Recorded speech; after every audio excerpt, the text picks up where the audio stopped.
नमस्कार, BKB top 10 में आपका स्वागत है। आइए देखते हैं देश और दुनिया की टॉप 10 खबरें।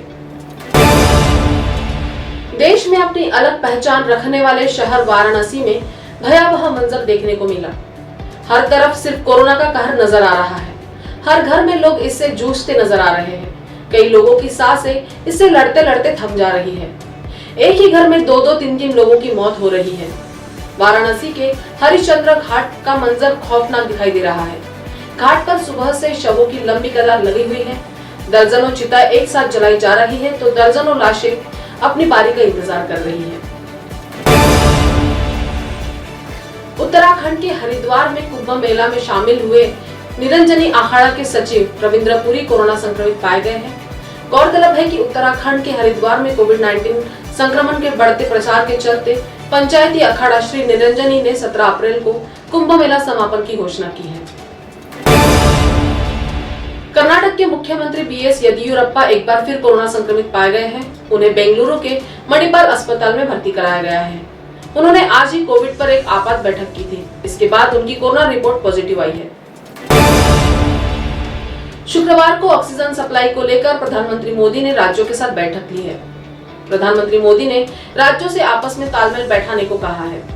दरअसल कोरोना के बढ़ते मामलों को देखते हुए बड़े शहरों के अस्पतालों में ऑक्सीजन की भारी कमी हो गई है। ऑक्सीजन की कमी को लेकर कई जगहों पर मरीजों को भर्ती नहीं किया जा रहा है। इसे देखते हुए कुछ राज्यों ने प्रधानमंत्री नरेंद्र मोदी से ऑक्सीजन के लिए मदद मांगी है। देश भर में मेडिकल ऑक्सीजन का संकट बढ़ता ही जा रहा है। समय पर ऑक्सीजन न मिलने के चलते बड़ी संख्या में कोरोना मरीजों की मौत हो चुकी है। अब केंद्र सरकार ने इससे निपटने के लिए फौरी तौर पर 50,000 मीट्रिक टन मेडिकल ऑक्सीजन के इंपोर्ट करने का फैसला किया है। यह भी तय हुआ है कि प्रधानमंत्री केयर फंड की मदद से देश भर में 100 नए अस्पताल बनाए जिनमें ऑक्सीजन प्लांट भी होंगे।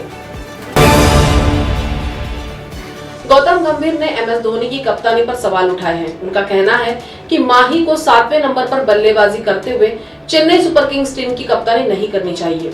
एक कप्तान को हमेशा फ्रंट से लीड करना चाहिए।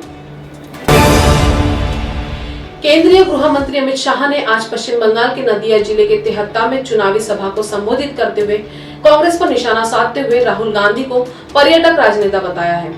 उन्होंने कहा, राहुल बाबा ने बीजेपी के डीएनए के बारे में पूछा है। मैं उन्हें बताना चाहूंगा कि यहाँ डी का मतलब डेवलपमेंट, एन का मतलब नेशनलिज्म और ए का मतलब आत्मनिर्भर भारत है। यही भाजपा का डीएनए है।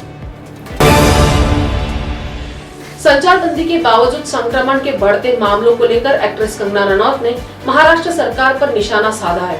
एक तस्वीर शेयर करते हुए एक्ट्रेस ने लिखा है, लॉकडाउन यह महाराष्ट्र में लॉकडाउन जैसा लग रहा है। एक्ट्रेस द्वारा शेयर तस्वीर में एक टूटा हुआ शेड नजर आ रहा है। इसके तीनों ओर का हिस्सा खुला हुआ है और सामने के दरवाजे पर कुंडी लगी हुई है।